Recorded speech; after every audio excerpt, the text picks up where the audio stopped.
Today's tech video is brought to you by cyanoacrylate, invented in 1942 as a way to create what's called instant sutures for the battlefield. A lot of guys would die from simple wounds, especially in World War One, from just simple gash or something like that because they couldn't stop the bleeding or get the wound stitched up. And so this is actually first invented for as instant sutures. So you can also, or I think you used to, I'm sure you still can, buy a version of it that is medical grade, which I think probably goes through some sort of sterilization process when they make it, but I'm not sure. You'll have to research that yourself. So I just keep this around. This is an older bottle that I had left over, and I got tired of coming in and out of the house, so I just gave my wife this one. This, on the other hand, is a acetone-based accelerator. It's not an activator. Let me repeat that. It's not an activator. It's an accelerator. You don't need it for the CA to work. So CA, cyanoacrylate superglue, is what's it called? Aerobic. It requires oxygen in order to cure. It basically polymerizes. It turns into a plastic. So it's basically liquid plastic. And when it's exposed to oxygen, it hardens. You can accelerate this process by using something that helps remove that, it kind of pull that out and expose it to more oxygen, which is an acetone, which acetone works really great because it evaporates really quick. There's also a little secret chemical inside that kind of helps that too. And my CA supplier actually doesn't ship the big jug of acetone anymore because of California rules. They can't export. It's also, I mean, it's actually smarter. It really is. It saves on shipping too, and also any problematic handling and shipping accidents from shipping acetone. You really should ship acetone by the pallet and in metal containers like you find at Walmart or Home Depot. So, but if you do order from my CA provider, which is EasyBond, and to find them, all I did was Google cyanoacrylate supplier. So it's so funny how people are like, you use a special cyanoacrylate with rubber or whatever. No, you don't need that shit. That's there is a version that it's supposed to be impregnated with vulcanized rubber material, ground up little tiny bits. Does it help? No. It really just kind of dyes the cyanoacrylate, because you also don't want to use a regular dye in the cyanoacrylate because sometimes it may settle or be more translucent. So you need something to pigment it darker, and that vulcanized rubber really does the trick. So, but as far as improving impact resistance, it doesn't. Because if you get a recone kit from anybody that uses CA in the triple joint, which is PSI, Corydine, Phi, all of those guys, and I don't recommend that. It's actually very brittle. So I don't recommend that, but these other builders use it every day, and it's okay. It's fine. It's good enough, as they say. So I like to use a Devil's Jizz, which is our brand of a commonly used industrial adhesive, 2-part epoxy. So, but that all of that is not what I wanted to talk about today. I just saw the DIY Audio Guy's video on gain overlap, which was very helpful. And I wholeheartedly agree with him that the name gain overlap is kind of dumb and sort of misleading. So if you Google it, Wikipedia has a pretty good definition that better describes it, but I wanted to go into depth real quick about what it really means, especially to me.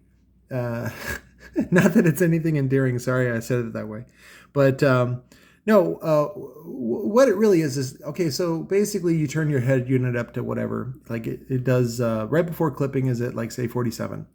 Okay, so the problem with turning up your head unit all the way to 47 is that it starts to raise your noise floor. Now, what is the noise floor? So every piece of equipment has basically background noise, or is got it is sort of in the circuit anyway. And you hear that, like if you have no music and you turn your volume all the way up, you can hear kind of like a hiss. That is the background noise, and that exists in every piece of equipment. So they actually have a number to measure that background noise, and that's called signal to noise ratio. And the higher the ratio, the higher the number, that's typically the more quiet the equipment is. So like basically anything with a signal to noise ratio of 70 and above is good enough. So sometimes you get into these amplifiers or head units or whatever, and they say like signal to noise ratio in the 90s or even 100. That's good. That's good. That means you can turn it up more, and that the noise floor doesn't raise as quickly. So you have to really, really turn it up to hear the hiss. So now that you know that in the noise floor, even at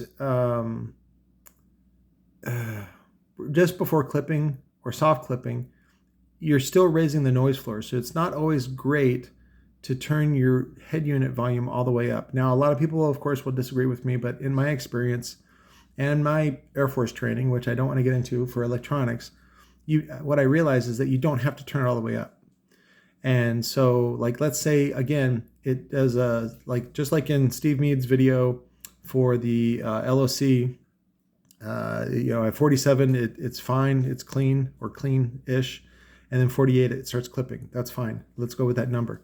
So typically what I like to do is then tune to a little bit lower volume setting. And so that would be like, say, in the 30s as far as the head unit goes. Now, what happens is that you create sort of a chain reaction. So what's good about that is that you then have to counter it by turning up your gains a little bit. And the same thing happens with those. So even with no noise or no signal going through the amplifier, if you turn up the gain all the way, you'll actually hear noise. Because again, every piece of equipment has a signal to noise ratio, and it always has a noise floor. And so to avoid that, and especially when you're competing in sound quality, these guys really do it. They really turn everything way down so it's super quiet. And then to compensate, they need really, really big amplifiers. Or really, really powerful amplifiers. Not necessarily big, but powerful, high voltage. And that's how you get a really good, say, sound quality signal, is you have a really, really low noise floor. So, but then you also have a quiet environment and all this other stuff. So, but as far as daily applications of the idea of setting your gains and things like that, I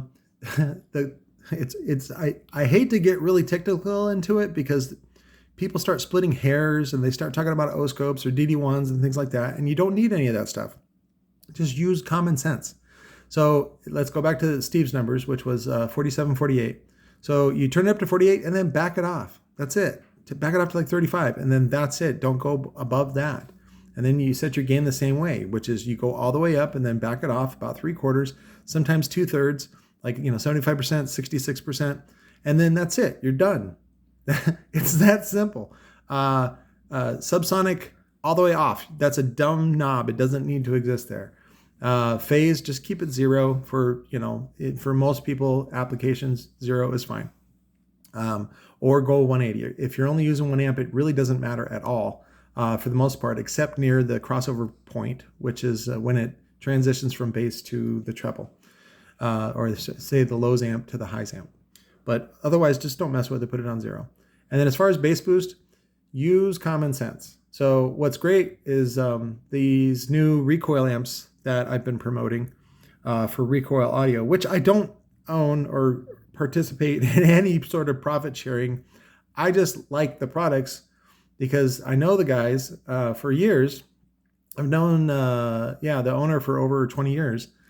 And he's always tried to give people a good deal, and he's really doing that with Recoil. That's what Recoil provides, is just a really good deal for you guys. Now, like I said, personally, I'd rather have them unbadged so that way I can sell it for as much as the Alpine amp that it looks very, very, very similar for. So that Alpine amp compares to the Recoil Audio 600.1.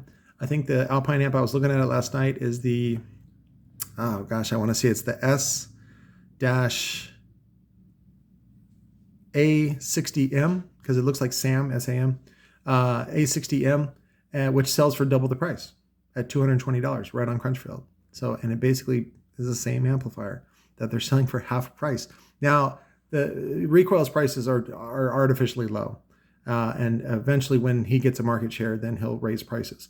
So take advantage of it now. But as far as Recoil goes, back to what I was saying about Recoil, what I really like about these amps is that they're very affordable, and they have a clipping indicator in the bass knob. So you can sit there and look at it. I think it actually has, it might have one on the amp too. I think the 1200.1 has one on the amp as well.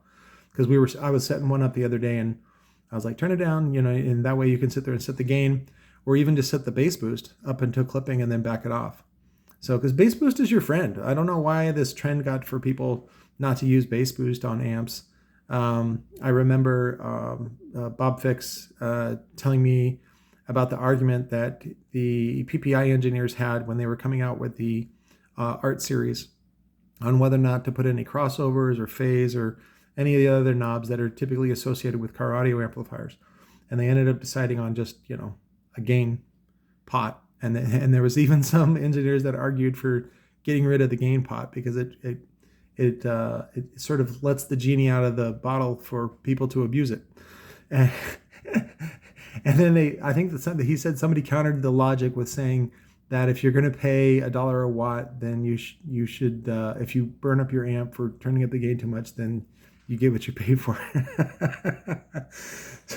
Which he's not wrong, but again, you still want to try to prevent stupid people from doing stupid things. So, but I got some stuff planned for today. I'm feeling good this morning, and I got to do all my review videos for Recoil. I don't have to, but I want to, because when Recoil is successful, then guess what? Then they let me do my pet projects, and sometimes they even loan me money on pet projects that I want to do. And I want to do pet projects for you guys, like coming out with an affordable DD1 all-in-one multimeter O-scope type of device or something like that. Basically a tricorder